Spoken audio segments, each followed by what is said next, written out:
Ladies and gentlemen, welcome to another video. In this video, we're going to talk about how to use Instagram Edit's clean our green screen feature. So let's get straight into the video. Open your Edits application and then open up a project. Once you've done that, you want to simply go ahead and head all the way down to this cutout feature right over here. You can simply go ahead and select an image and then click on cutout as well. And you can simply click on auto. That way you will simply go ahead and get rid of your background or get rid of the background of your subject. So for example, let me just go ahead and show it to you here by clicking on auto.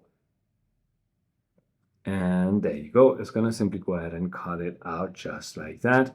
Or the second way you can simply go ahead and use it is going to be by masking it.